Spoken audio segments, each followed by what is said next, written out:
So we're at Lafayette Gardens. Here, maybe I can get the sign in. Or not. We're at Lafayette Gardens in Brooklyn where we're staying.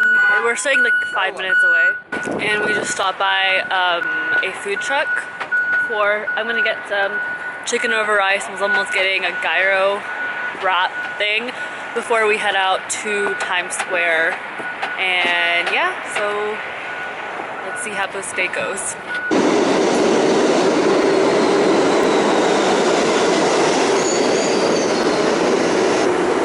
First meal in New York. And we're on a subway.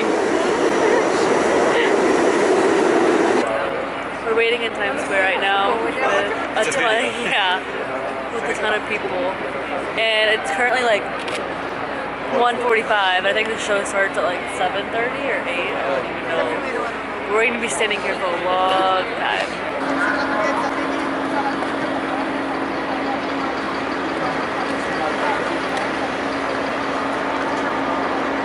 For madness.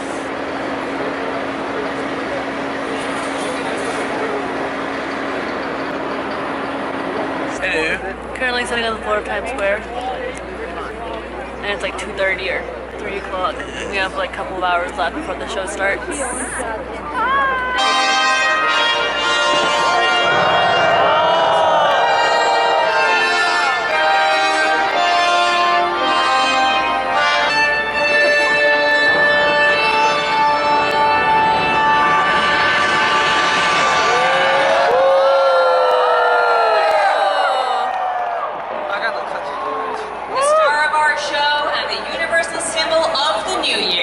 The Times Square Ball. So we ended up not staying for the ball drop because I'll tell you guys later. But right now we're at the pizzeria and we're gonna eat some pizza now. Yeah.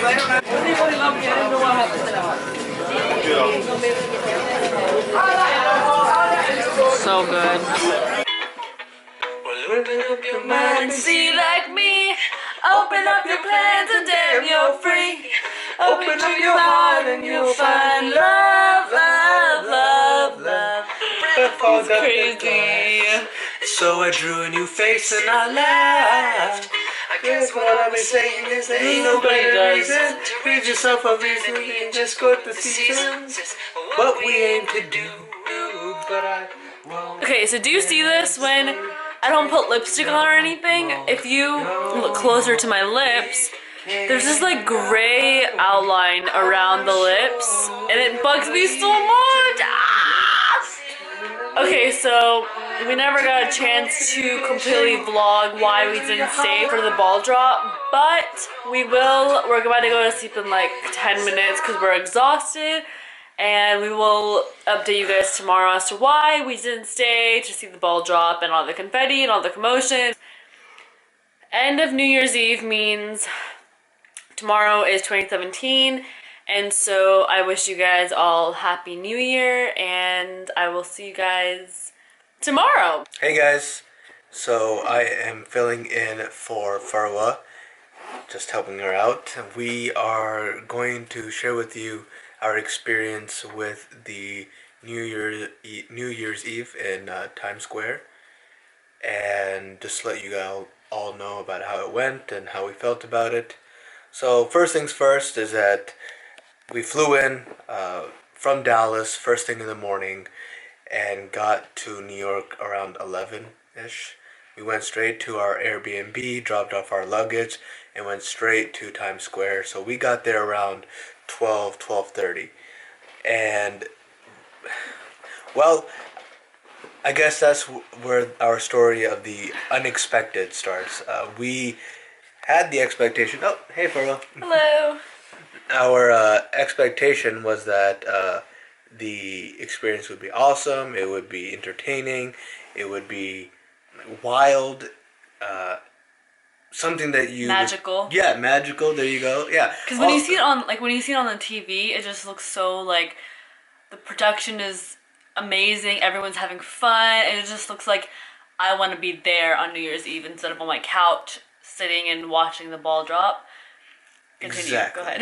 No. That's a great way to put it. Yeah. And so, as you can imagine, it wasn't all of those things, or at least how I've started this conversation off. It wasn't all of those things. In fact, because it was so not what we expected, we actually decided to leave early.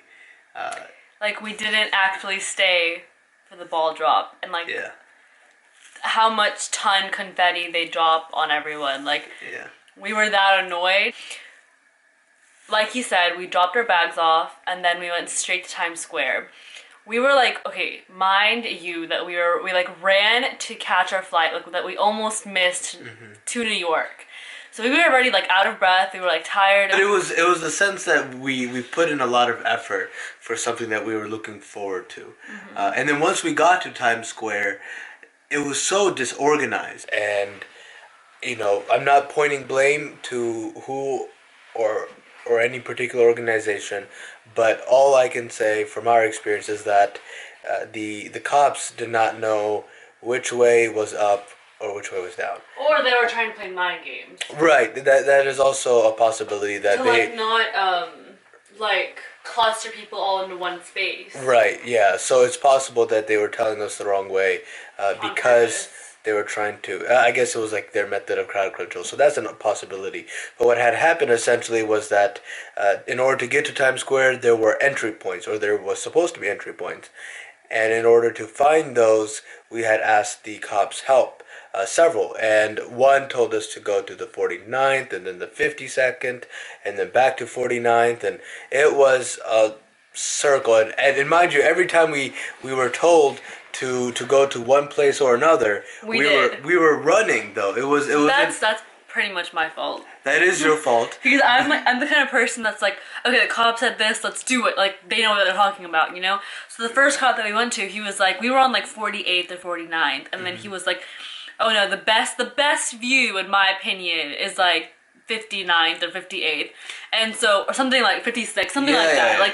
And so I was like, okay, let's do this. And then we were like running to 56, and I was like making him like power walk and run.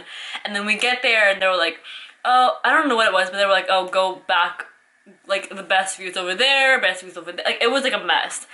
And that's when we thought that and then what happened, we thought that the cops were playing mind games with us, is because we were on like the 48th, and then that cop was telling us to go back.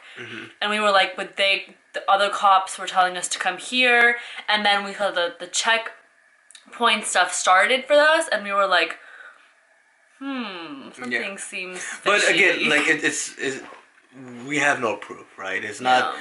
We're not saying definitively that they're playing mind games. Yeah. At the end of the day, it was either that or they had no idea what was going on, which was absurd. And a part of it was, you would imagine, having done the same event year after year, that they would have some grasp over how to get people out of Times Square and then back in, because essentially what they were trying to do was push everyone out of the area. So that they can let people back in only if after passing a screening. And so they weren't really well prepared on taking people out to bring them back in, and then only people with tickets can go to a part of the area, because that's where Broadway was. All in all, crazy mess. But I feel like we've spent too much time just talking about how the entrance was. Yeah. That wasn't the worst of it. Exactly. So then there were like different barricades that, there were different checkpoints for different barricades. So the first one that we saw, we obviously just went there, right? And so we were standing there for like a good hour when we saw there was another barricade closer to the stage. And then we were like, what should we do? What should we do? And I was like, I really want to go like as close to the stage as possible, because that's where all the fun's gonna be happening. So then we asked the cop, we were like, how do we get to that barricade over there in the front? The cop would let us go over the fence. Actually, we kind of just jumped over the fence. Yeah. But she couldn't give us a guarantee that we would get a spot in the other barricaded off section, right? Because it was barricaded in sections, and the section we wanted to go was closer to the stage. So she couldn't give us a guarantee that we'd get a spot there, and if we couldn't get a spot there and we wanted to come back, we wouldn't be able to. We would have to go around. So we were back. taking a huge risk, because we were in the front of that barricade, and there was like a ton of people, like thousands of people behind us, and we were taking a huge risk to like go towards the stage. But we were like, okay, fine, let's just do this. You know, we're here, we're in Times Square. When are we ever going to be able to do this? So we took the risk. We actually got through that other barricade. And we were like, awesome, this is so cool. We're closer to the stage. We're closer to the ball. We actually could see the ball, mind you, which was so much smaller than we thought it was going to be when we see it on TV, it looks huge. And so when we saw it in person, I was just like, holy crap, that is so small. It was like, you can barely even see it. So that was number one. I was kind of disappointed. And for me, that was a big thing. That's like what we're there for, to see the ball drop. Right, and the ball being significantly smaller than the TV screens, it took away the gravitas of the whole event. And no one really talks about that. I've never heard anyone talk about like how small the actual ball is that's going to be dropping. And then, so that was one disappointment. We were like, okay, fine, we know we're here, we're, whatever. And then, like, when the rehearsal started happening, they didn't put any of the performances on the big screen. Like, when you were in Times Square, there's, like, huge screens around you with, like, advertisements. And usually the case is that they would put that, and they didn't. You would imagine. Or you would imagine that they do it. But, yeah. I mean, when I watch it on TV, it looks like they do put it on big screens. So I was like, that's what we were expecting, and they didn't do that. And then they didn't put any music for, like, the audience's entertainment or anything. Like, so we were literally standing there for 8 hours. 8 hours. Eight. Eight. Essentially, another, like, easy way to put this was that the organizers didn't pay any heed to the people there live. It was organized completely for the TV, web, online audience. Exactly. The stage was set up that way. Everything. There was one stage that was on the stage that we can see. So there was two stages. There was a black stage and a purple stage. So on the black stage, there was another stage where the audience couldn't see the performances happening. And that was, we assumed, for like the TV performance. It was for the TV performances. And so we were like, either put it on the freaking big screen, or like, why are we all... There was 1 million people in Times Square on New Year's Eve. 1 million people. And it was so frustrating, because like, we were standing there for confetti to drop, and just like, you see the tiny ass ball come down on midnight. Like, it was ridiculous. So around like 8 p.m. basically, I mean, we met really cool people in line. Like, we met like 2 couples, and it was awesome. We talked for a really long time. We bonded because of what was going on. We were standing there forever. So it wasn't all bad. Around 8 p.m. we basically were like, is this worth it? Is this worth our time? Because we still had 4 hours left. And at this point... I think it's worth taking a moment to understand and appreciate the fact that we stood there for 8 hours. 8 hours. Freaking hours. And then there was 4 more hours. 4 hours of just standing there. There wasn't really much space to sit. There wasn't, because there were so many people that and then to get the best spot, we had to stand in our place. And so it was just really... So we were basically standing there. In order to sit down, we had to literally like sit on like our knees. Like, I don't know how to explain it. Like, no, it was uncomfortable. It was very uncomfortable. And the thing is, like, this is not about quitting or not trying to just like, enjoy the moment. Yeah, exactly. It's not about like being a good sport about it, or appreciating the time and significance of the location and the event. It really, at the end of the day, it was just a value-based decision. Are we receiving something worth the pain and time we were putting in? And our decision that it wasn't worth it. Because we were in so much pain, it was a mess. It was really a mess. And we were like, 4 more hours of standing here, and the performances have started. They're not putting it on the big screen. Are we really going to stay here for 4 more hours for confetti and the tiny ass ball to drop at midnight? Like, so we were like, you know what? Screw this. And so there was a we like got out of line. We were like whatever, you know. And so we went and got pizza, and we just came back to the apartment. And actually, we fell asleep before midnight even happened. So we didn't even call our like parents and family and friends to say Happy New Year. We actually fell asleep before midnight. You know, so in summary, I think it's important to note that people did stay. They enjoyed it. I think they seemed like they enjoyed it. We forgot to even talk about Mariah Carey. So what happened? Okay, so we came back, fell asleep before midnight, and then the next morning, I mean, I don't know, I don't think Muzamil regretted it at all. I didn't regret it, but I was like, you know, like that, I don't know, maybe, I don't know what kind of decision we made. Was it a good, was it a bad, whatever, you know? We wake up, and then Muzamil was reading the news on his phone, and it talked about how bad Mariah Carey's performance was. Like, she screwed it up. Like, it was really, really bad. And she, like, the audience caught her, like, lip syncing, and there was technical difficulties. There were so many, and then she was just saying, like, at least I'm being a good sport. Which I think she was. And yeah, I feel like she was being a good sport because, like, technical difficulties happened, but I don't know. I kind of was disappointed that she was lip syncing because, like, people. I don't know. I was just like, really? Like, are you really gonna lip sync when so many people are, like, trying to, like, they were, like, expecting you to perform live, and, but I can kind of, like, sympathize with her because it was cold, it was freezing. Yeah, so that happened. So, I mean, I was just like, thank God we didn't stay for that. Because it just wasn't worth it. See, For us, it wasn't worth it. Okay, and also, the lineup, for me at least, sucked. Because the performances, usually they have pretty decent performances, like artists that are pretty big and whatnot. The only person that I knew, and I know I'm a pretty mainstream person. I know a lot of, like, big artists, right?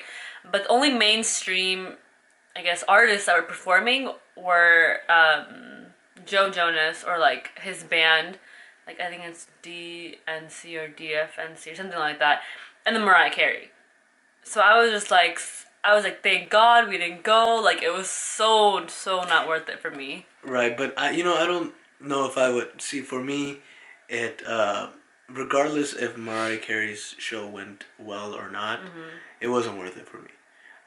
So obviously, when it went badly, it was sort of an affirmation that the fact that we didn't go was, like, that's what not I'm a saying. bad decision. It's like, I mean, I'm not a huge fan of Mariah Carey myself, right? I was just trying to say, we already decided, like, okay, this is not worth it at all, right?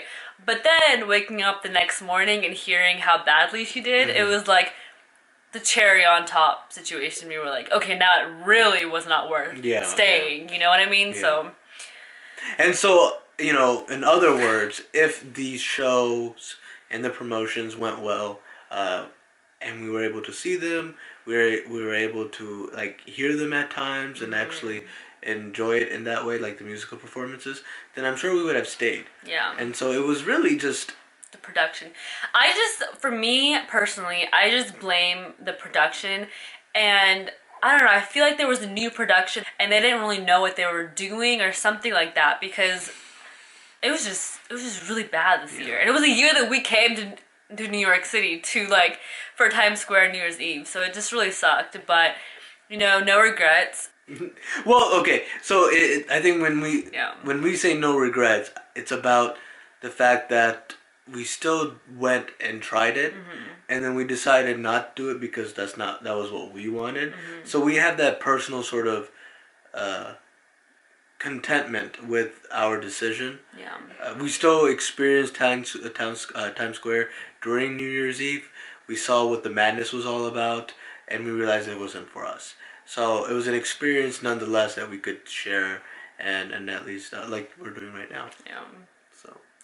So yeah, we just wanted to share our experience, just for anyone who's wondering how our experience, someone who went to New York City for Times Square on New Year's Eve, was like.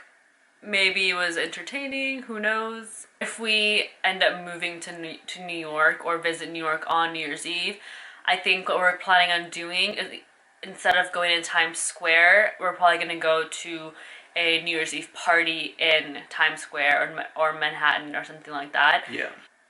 One side note, which you probably might have heard from other people, but I think it's interesting nonetheless, is that every New Yorker that we've talked to thus far, none of them have had even the slightest interest in seeing the ball drop in Times Square.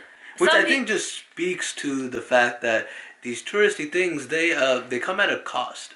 A painful and time-consuming cost. There are so many people in New York who have been living here for years, and they have never seen, they've never been to Times Square because they're like, I don't want to go, or there's so many freaking people, like, I don't, it doesn't interest them, and I completely understand why now. Like, before I was like, why not? Like, it's like a one, you know, you do it once, like, you have to at least experience it, and now I'm just like, F that. I think it's worth a try to attempt to see it. Yeah. Just come with backup plans or something like that.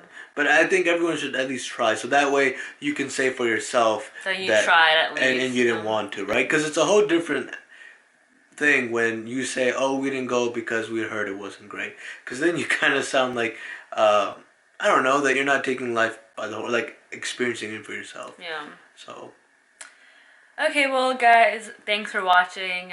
Make sure to subscribe, comment, like, all that good stuff. And we'll catch you guys in our next video. Bye!